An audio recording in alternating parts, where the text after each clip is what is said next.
Hello everyone and welcome to another video. Now today we're testing Overwatch 2 with nothing but integrated graphics using a couple of different processors. First of all we have the AMD Athlon 3000G with its onboard AMD Radeon Vega 3 graphics. They have been overclocked to 1650MHz up from 1100, and I definitely recommend doing the same if you're trying to game without a graphics card. Now to start with, we've actually gone with the lowest in-game settings. I have enabled AMD FSR 1.0 and I've used FXAA for the anti-aliasing, but that's the only adjusted setting that I've really changed instead of keeping everything at its respective lowest. If we jump back into the graphics quality just before we get into a game, and as you can see, yeah, everything is at its respective lowest. So let's see if we can hit 60 FPS, which I feel is quite important for esports titles, especially fast-paced online ones such as this. So I actually played through a few different games and then I've combined the percentile figures and the averages. As you can see here though, we're hitting at least 70 frames per second and the game doesn't actually look too bad for it. Now as I said before, I believe that hitting at least 60 FPS is important in games like this, and we're actually hitting at least 70 most of the time. In fact, that's what the average seems to be looking like in terms of the on paper figure. Now, I do apologise, I absolutely suck at this game. This is my first or second game, but I wasn't very good at the original Overwatch either. And yeah, not much has changed in terms of my skill levels over the past few years, unfortunately. So you're going to see me getting killed a lot more than getting kills. Remember, we are here to look at one thing and one thing only, and that is the performance of this title today. And actually with the Athlon 3000G, it's 2 cores and 4 threads with nothing but the integrated graphics. We are getting at least 60 FPS, which is all I could ever ask for. Now as you can see, the GPU clock, according to the MSI overlay, is sitting at 1650MHz. This is what we've overclocked the Vega 3 to. It usually sits at about 1100. And I would certainly recommend overclocking these graphics if you plan on playing games or trying to play games without a discrete graphics card, because every little helps with a chip like this. I wouldn't suggest, or I wouldn't necessarily say you'd have to overclock the CPU, because most of the time it's actually the GPU that is the primary limitation. Although this only has 2 cores and 4 threads, the graphics are far weaker than the CPU, if you get what I mean. I mean, the GPU is going to be the bottleneck for the most part, not the CPU in pretty much every situation.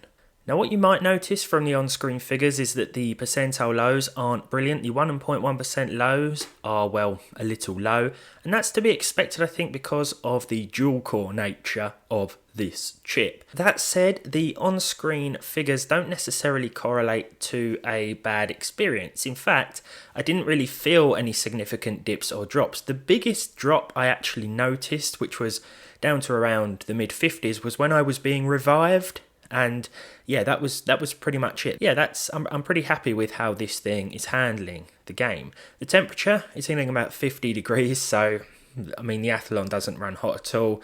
You can actually overclock the graphics using the stock cooler, so you don't need anything fancy. And the actual GPU temperatures are hitting 49, so I mean it's pretty much the same temperature for both the CPU part and the GPU part of the chip. The CPU is consuming about 40 watts of power as well, so it is an ideal low power solution if you want to play esports titles like this. Other games like CSGO and Minecraft will also run really well on this aging yet still surprisingly somewhat capable Athlon in 2022. Now I was going to test the Ryzen 5700G next, but I've actually got that loaned out to a friend who's doing something with a motherboard. I think they're flashing it or doing whatever to it. I didn't ask too many questions, so I don't actually have that at the moment. However, you shouldn't worry about running this game on one of those. It will do absolutely fine at 1080p, probably native 1080p with 60 FPS.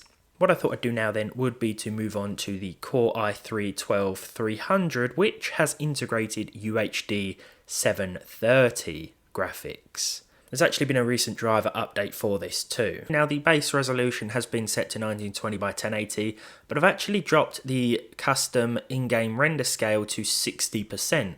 And the reason I didn't leave it at automatic like I did before is because the game tries to render the game nice. The game tries to render the game.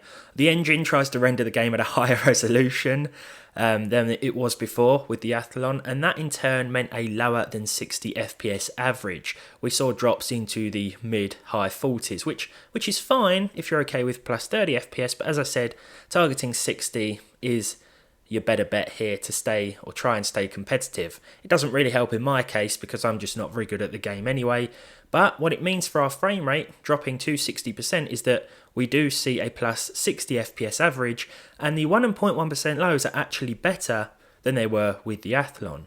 Now my guess is that this is because we have extra cores. This is a 4-core, 8-threaded chip. This is actually the fastest Intel quad core that's been released up until the point of this video, of course. I mean, you could be watching this in a year or two and this thing might look terrible in comparison to the latest Pentium or whatever, but yeah, the i3-12300 is a really solid choice in 2022, and I wholeheartedly recommend it if you don't mind spending a bit more on a socket 1700 motherboard, of course. So it's looking good so far with the i3 as well. The UHD 730 graphics are of course maxing out 100% usage. We're using the same 3200 MHz DDR4, 16 gigs of the stuff in dual channel. All that's really left to say is that Overwatch 2 isn't going to pose a problem to most PCs, and that's the way it should be really for games like this. This is of course free to play, and it's nice to see that it's so inclusive of many different hardware setups.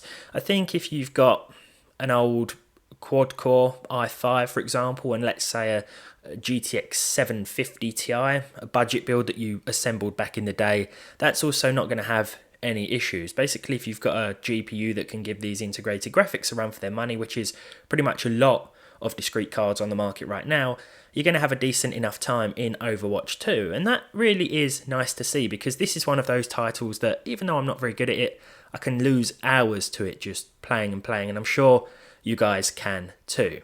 With all that said and done, thank you very much for watching. Leave a like on this video if you enjoyed it, leave a dislike if you didn't. Let me know how the game runs for you and what hardware you are using, of course. If you do want to hit higher frame rates than you've seen today, then you can of course drop the resolution even further, perhaps to 720p or a percentage of that. But you know, for me, I think targeting 60 FPS with these integrated graphics isn't a bad idea today.